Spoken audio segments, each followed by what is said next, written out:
ಒಬ್ಬರು ಪೇಷಂಟ್ ಬಂದಾಗ ನಮ್ಮ ಹತ್ರ ಅವರು ಫಸ್ಟ್ ಕೇಳ್ತಾರೆ, ಡಾಕ್ಟ್ರೇ ನನಗೆ ಆರ್ಥ್ರೈಟಿಸ್ ಇದೆಯಲ್ಲ, ಇದ್ರ ಟ್ರೀಟ್ಮೆಂಟ್ ಯಾವ್ಯಾವ ಥರದ್ದಿದೆ ಸ್ವಲ್ಪ ಹೇಳ್ಕೊಡ್ತೀರಾ ಅಂತ ಹೇಳ್ತಾರೆ.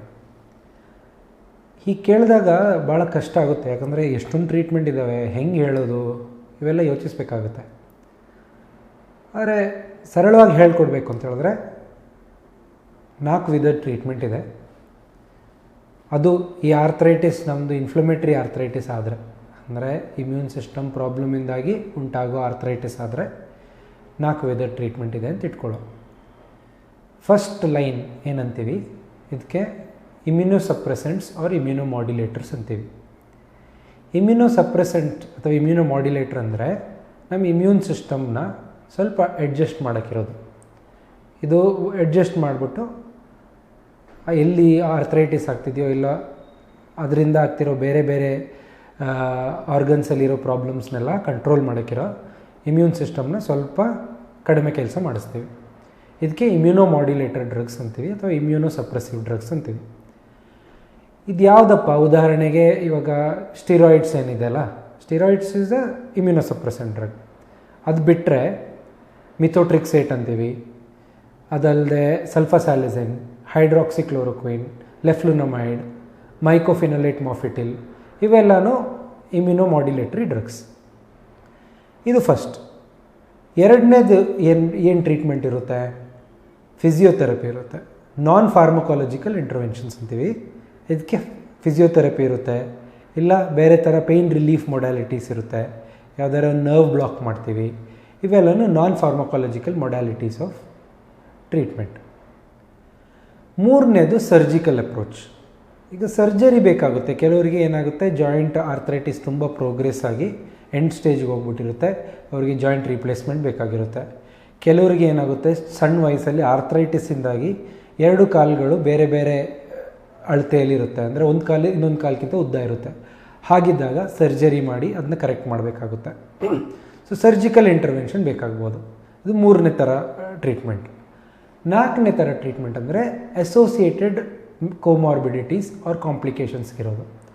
ಇವಾಗ ಏನಾಗುತ್ತೆ, ಕೆಲವೊಂದು ಇಮ್ಯುನೋಮಾಡ್ಯುಲೇಟರ್ ಡ್ರಗ್ ಕೊಡಬೇಕಾರೆ, ಉದಾಹರಣೆಗೆ ಸ್ಟಿರಾಯ್ಡ್ ಕೊಡಬೇಕಾದ್ರೆ ಬೋನ್ ಡೆನ್ಸಿಟಿ ಕಡಿಮೆ ಆಗ್ತಾ ಬರುತ್ತೆ. ಅದನ್ನ ಕಡಿಮೆ ಮಾಡೋಕ್ಕೋಸ್ಕರ ನಾವು ಕ್ಯಾಲ್ಶಿಯಂ ಮಾತ್ರ ಅದ್ರ ಮೇಲೆ ಹಾಕ್ತೀವಿ. So it is a supportive drug. ಅದರಿಂದ ನಿಮ್ಮ ಕಾಯಿಲೆ ಕಡಿಮೆ ಆಗ್ತಿಲ್ಲ, ಆದರೆ ಕಾಯಿಲೆ ಕೊಡ್ತಿರೋ ಔಷಧಿದು ಸೈಡ್ ಎಫೆಕ್ಟ್ ಕಡಿಮೆ ಮಾಡುತ್ತೆ, ಅದೊಂದು.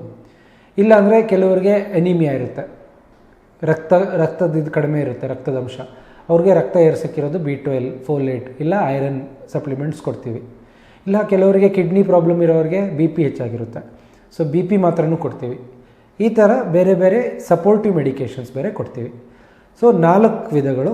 ಒಂದು ಇಮ್ಯುನೋಮಾಡ್ಯುಲೇಟರಿ ಡ್ರಗ್ಸ್, ಇನ್ನೊಂದು ನಾನ್ ಫಾರ್ಮಕಾಲಜಿಕಲ್ ಫಿಸಿಯೋಥೆರಪಿ, ಇಲ್ಲ ಒಂದು ಶೂ ಸೈಜ್ ಚೇಂಜ್ ಮಾಡೋದು, ಇಲ್ಲ ಇನ್ಸೋಲ್ ಹಾಕೋದು ಕಾಲು ನೋವು ಇರೋರಿಗೆ, ಈ ಥರ ಎಲ್ಲ ಸಪೋರ್ಟಿವ್ ಮೆಷರ್ಸ್.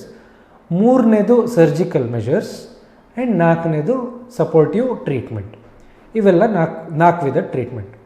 ಇವಾಗ ಇಮ್ಯುನೋಮಾಡ್ಯುಲೇಟ್ರಿಯಲ್ಲಿ ಬೇರೆ ಬೇರೆ ಥರ ಇರುತ್ತೆ. ಇಮ್ಯುನೋಮಾಡ್ಯುಲೇಟ್ರಲ್ಲಿ first line, second line, third line ಅಂತೀವಿ. ಸೊ ಬಂದಿದ್ದ ತಕ್ಷಣ ಅರ್ಲಿ ಸ್ಟೇಜಲ್ಲಿದ್ದರೆ ಕಡಿಮೆ ಡೋಸಲ್ಲಿ ಯಾವ್ದು ಕೊಡ್ತೀವಿ. ಅದಕ್ಕೆ ಸಾಧಾರಣವಾಗಿ ಕೊಡೋದು ಸಿಂಥೆಟಿಕ್ ಡಿಮಾರ್ಟ್ಸ್ ಅಂತೀವಿ. ಅದಕ್ಕೆ ಡಿಸೀಸ್ ಮಾಡಿಫೈಯಿಂಗ್ ಏಜೆಂಟ್ಸ್, ಮಿಥೋಟ್ರಿಕ್ಸೇಟ್, ಹೈಡ್ರಾಕ್ಸಿಕ್ಲೋರೋಕ್ವಿನ್, ಮೈಕೋಫಿನಲೇಟ್ ಇವೆಲ್ಲದರ ಉದಾಹರಣೆಗಳು. ಅದ್ರದ್ದು ನೆಕ್ಸ್ಟ್ ಲೆವೆಲ್ ಬಂದು ಬಯೋಲಜಿಕಲ್ ಡಿಮಾರ್ಟ್ಸ್ ಅಂತೀವಿ. ಇದೇನು ಅಂದರೆ ಸ್ಪೆಸಿಫಿಕ್ಕಾಗಿ ನಮ್ದು ಯಾವ ಇಮ್ಯೂನ್ ಅಂಶ ಹೆಚ್ಚಾಗಿದೆಯೋ ಅದನ್ನಷ್ಟೇ ತಡೆಯುತ್ತೆ. ಸೊ ಅಂಥದ್ದು ಬಯೋಲಜಿಕಲ್ ಡಿಮಾರ್ಟ್ಸ್ ಅಂತೀವಿ. ಅದು ಸಾಧಾರಣವಾಗಿ ಇಂಜೆಕ್ಷನ್ ಮೂಲಕ ಕೊಡ್ತೀವಿ. ಇದಕ್ಕೆ ಉದಾಹರಣೆ ಅಂದರೆ ಇನ್ಫ್ಲಿಕ್ಸಿಮ್ಯಾಬ್, ಅಡಾಲಿಮ್ಯುಮ್ಯಾಬ್, ಎಟನರ್ಸೆಪ್ಟ್, ಟೋಸಿಲಿಜುಮ್ಯಾಬ್ ಇಂಥವು ಹಲವಾರು ಇದ್ದಾವೆ. ಇದಲ್ಲದೆ ಇವಾಗ ಟಾರ್ಗೆಟ್ ಸ್ಪೆಸಿಫಿಕ್ ಸಿಂಥೆಟಿಕ್ ಡಿಮಾರ್ಟ್ಸ್ ಅಂತ ಬರ್ತಾ ಇದೆ. ಇದೇನು ಅಂತ ಹೇಳಿದ್ರೆ, ಈಗ ಬಯೋಲಜಿಕ್ ಡಿಮಾರ್ಟ್ಸ್ ಎಲ್ಲಿ ಕೆಲಸ ಮಾಡುತ್ತೋ ಆ ಕೆಲಸನ ಕೆಳಗಡೆ ತಡೆಯೋಕ್ಕೆ, ಡೌನ್ ಸ್ಟ್ರೀಮ್ ಪಾತ್ವೇಸ್ನ ಬ್ಲಾಕ್ ಮಾಡೋಕ್ಕಿರೋ ಟಾರ್ಗೆಟ್ಸ್ ಸ್ಪೆಸಿಫಿಕ್ ಡಿಮಾರ್ಟ್ಸ್ ಅಂತ ಇದ್ದಾವೆ. ಇವಾಗ ಎಲ್ರಿಗೂ ಕೇಳಿರ್ಬೋದು, ಕೆಲವರು ಕೇಳಿರ್ಲಿಕ್ಕೂ ಇಲ್ಲ. ಟೋಫಾಸೆಟಿನಿಬ್ ಅಂತ ಒಂದು ತುಂಬ ಕಾಮನ್ ಆಗಿ ಯೂಸ್ ಮಾಡ್ತಿದ್ದಾರೆ ಹಲವಾರು ಜನರು. ಸೊ ಟೋಫಾಸೆಟಿನಿಬ್ ಇದಕ್ಕೊಂದು ಉದಾಹರಣೆ. ಇದು target specific synthetic DMart. So ಈ ಥರ ಬಯಾಲಜಿಕಲ್ ಡಿ ಮಾಡಿರ್ಬೋದು, ಟಾರ್ಗೆಟ್ ಸ್ಪೆಸಿಫಿಕ್ ಸಿಂಥೆಟಿಕ್ ಡಿ ಮಾಡಿರ್ಬೋದು, ಇಲ್ಲ ಸಿಂಥೆಟಿಕ್ ಡಿ ಮಾಡಿ ವಿಚ್ ಆರ್ ಕನ್ವೆನ್ಷನಲ್ ಡ್ರಗ್ಸ್. ಇವು 3 ವಿಧದ ಡಿಸೀಸ್ ಮಾಡಿಫೈಯಿಂಗ್ ಏಜೆಂಟ್ಸ್ ಇರ್ಬೋದು.